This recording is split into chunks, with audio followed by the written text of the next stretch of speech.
जय हिंद दोस्तों। तो कैसे हैं आप और कैसी चल रही है आपकी पढ़ाई। तो फ्रेंड्स, आज के इस वीडियो में मैं लेकर आ चुका हूं विज्ञान का अभिशाप या वरदान, यानी मतलब विज्ञान पर निबंध आपको किस प्रकार से लिखना है और कैसे लिखना है और कितनी हेडिंग लिखना है, जो आपका 9 नंबर का आता है। फ्रेंड्स, ये 9 नंबर एक बहुत बड़ा नंबर होता है। ये आपका फ्रेंड्स 9 नंबर है ना, जो ये बहुत बड़ा नंबर होता है। आपको इसे तैयार करके ही जाना है ताकि आपके 9 नंबर नहीं कटेंगे। तो आपको किस प्रकार लिखना है और कैसे लिखना है, तो इस प्रकार नहीं कि विज्ञान का अभिशाप या वरदान इतना ही आ जाता है, कई स्टेप में पूछ लेता है। विज्ञान का चमत्कार लिखिए, विज्ञान अभिशाप या वरदान लिखिए, विज्ञान की देन, विज्ञान के बढ़ते चरण और विज्ञान मानव जीवन में विज्ञान का क्या महत्व है और इसके क्या प्रभाव हैं। इस प्रकार कई क्वेश्चन बनकर आ सकते हैं।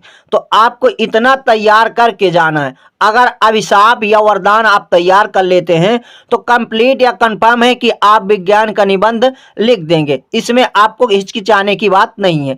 तो चलिए, आपको क्या करना है, सबसे पहले लिखना है रूपरेखा। रूपरेखा में आपकी ये रहेगी हेडिंग। रूपरेखा में आपको लिखना है 1 नंबर डाल के प्रस्तावना, और उसके बाद दूसरा नंबर डालना है विज्ञान या उसके आविष्कार के क्षेत्र में, तीसरा लिखना है यातायात के क्षेत्र में, और चौथी हेडिंग रहेगी समाचार के क्षेत्र में, और पांचवी हेडिंग रहेगी फ्रेंड्स दैनिक जीवन के क्षेत्र में, और आपकी छठवीं हेडिंग रहेगी औषधि व एवं चिकित्सक के क्षेत्र में, और जो आपकी सातवीं हेडिंग है विज्ञान के नए नए युग, और लास्ट में आपको लिख देना है उपसंहार। इतने हेडिंग में आपके 9 नंबर कंप्लीट हो जाएंगे और कुछ भी नहीं करना, आपको अपने शब्दों में लिखना है। और कैसे लिखना है चलिए मैं बताता हूं आपको। तो फर्स्ट में आपको डालना है प्रस्तावना, और रेड पेन का आपको इस्तेमाल बिल्कुल भी नहीं करना। इसके बाद आपको लिखना है आज का युग विज्ञान का युग है। विज्ञान आज ईश्वर की भांति सर्वव्यापी हो गया है। मानव जीवन का कोई ऐसा क्षेत्र नहीं, कोई ऐसा कोना नहीं जहां विज्ञान ना हो। मानव सुख सुविधाओं के लिए विज्ञान ने क्या नहीं किया। चिकित्सा के एक से एक ऐसे साधन उपलब्ध कराता है जिसे देखकर लोग आश्चर्यचकित हो जाते हैं। तो आपको ये प्रस्तावना में लिख देना है फ्रेंड्स। प्रस्तावना कंप्लीट हो गया। इसके बाद आपकी जो सेकंड हेडिंग रहेगी वो आपको यहाँ देख लेना है कि हमने रूपरेखा में क्या लिखा है। इसके बाद आपको डालना है दूसरी हेडिंग डाल के लिखना है विज्ञान और उसके आविष्कार के क्षेत्र में। आज जीवन का कोई ऐसा क्षेत्र नहीं, विश्व का कोई ऐसा स्थान नहीं, विचार की कोई ऐसी गति नहीं जहां विज्ञान ना हो। हर क्षेत्र में फ्रेंड्स विज्ञान फैला हुआ है। तो आपको अपने शब्दों में लिख देना है। मैंने अपने शब्दों में लिखकर बना दिया है। ये आपकी दूसरी हेडिंग में इतना सबसे इंपॉर्टेंट है। अगर 2 लाइन भी लिख देते हैं तो आपके नंबर नहीं कटेंगे। तो विज्ञान की कोई ऐसी गति नहीं जहां विज्ञान ना फैला हो। मनुष्य सभ्यता के प्रारंभिक युग से ही प्रकृति पर अधिकार पाने के लिए प्रयत्नशील रहा है। आज विज्ञान अपने चमत्कार से, अद्भुत आविष्कारों से सबको आश्चर्यचकित किए हुए है।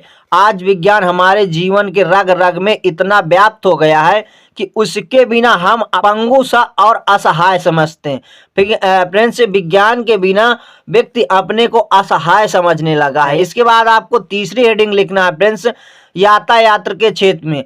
एक समय था जब लोग पैदल वनों, पर्वतों और घाटियों को पार कर वर्षों महीनों में एक स्थान से दूसरे स्थान पहुंचा करते थे। अब का समय क्या है फ्रेंड्स, अभी आप बैठिए और शाम को दिल्ली पहुंच जाइए। तो इस प्रकार से आपको लिख देना है। किंतु आज विज्ञान ने प्रकृति की दूरी को समाप्त कर दिया है।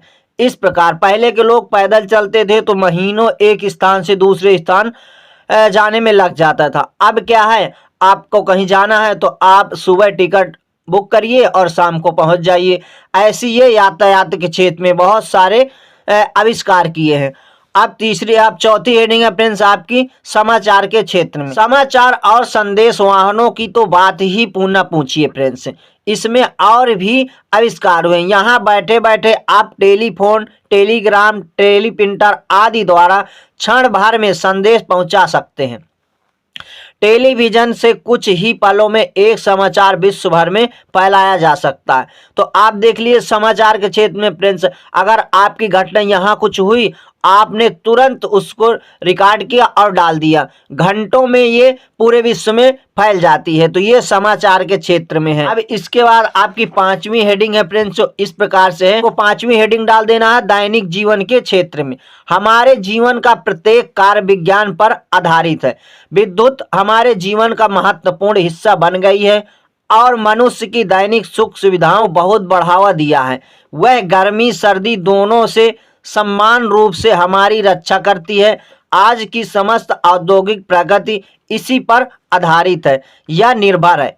इस प्रकार आपको अपने शब्दों में फ्रेंड्स लिखना है, कुछ भी रटने की जरूरत नहीं है, मैंने अपने शब्दों में लिखा है। इसके बाद आपकी जो 6 नंबर हेडिंग है औषधि एवं चिकित्सा के क्षेत्र में।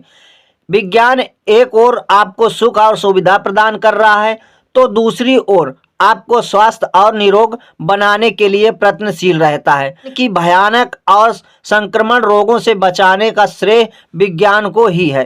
कैंसर, क्षय, टीबी, हृदय रोग एवं अनेक जटिल रोगों का इलाज विज्ञान द्वारा ही संभव हुआ है। तो इस प्रकार आपने औषधि और चिकित्सक के क्षेत्र में आपको विज्ञान हेडिंग डाल देना है और लिख देना है। कुछ भी कहीं से नहीं लाया गया, मैंने अपने शब्दों में फ्रेंड्स इनको लिखा है।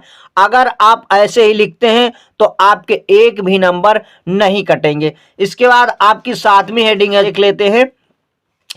तो आपको 7वीं हेडिंग में क्या डालना है, विज्ञान के नए नए युग या विज्ञान वरदान, इतना आपको डाल देना है। इसके बाद लिखना है इसका तात्पर्य ये कदापि नहीं है कि विज्ञान से हानि ही हानि है। विष यद्यपि घातक पदार्थ है किंतु उसका उचित उपयोग किया जाए तो वह औषधि का भी काम करता है। विज्ञान किसी भी काम को बड़ी सफलता से कर सकता है।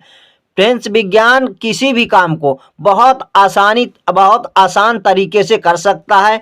इसके बाद लिख देते हैं, जैसे आपको उदाहरण में लिख देना है, रातों रात महल बनाकर खड़ा कर देना, आकाश मार्ग से उड़कर एक स्थान से दूसरे स्थान पर चले जाना, शत्रु के नगरों को मिनटों में बर्बाद कर देना, ऐसे ही कार्य हैं। यथा विज्ञान मानव जीवन के लिए महान वरदान सिद्ध हुआ है। दैनिक शक्ति ने मानव अपरिमित सुख समृद्धि प्रदान की है। ये आपको लिख देना है। आपको 7 से 8 हेडिंग में ही कंप्लीट लिखना है, तभी आपके फ्रेंड्स कंप्लीट 9 नंबर पक्के मिल जाएंगे। इसके बाद आपको 8वीं हेडिंग लिखना है, विज्ञान का अभिशाप।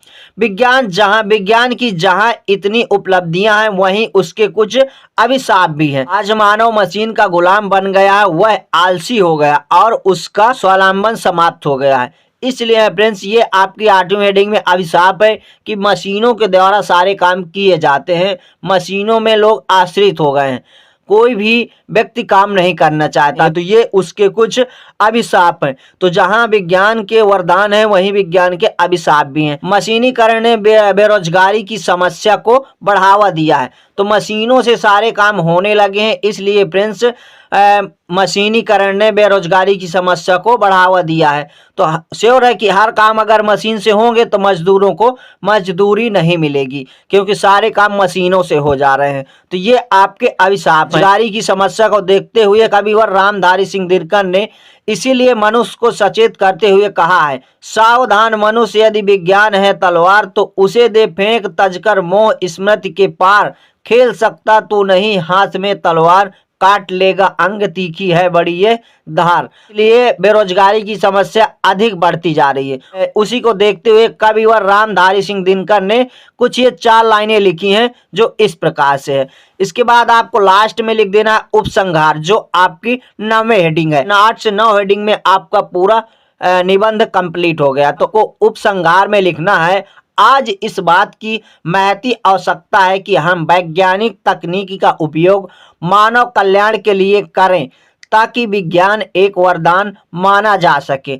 इस प्रकार से आपको उपसंहार में लिख देना है।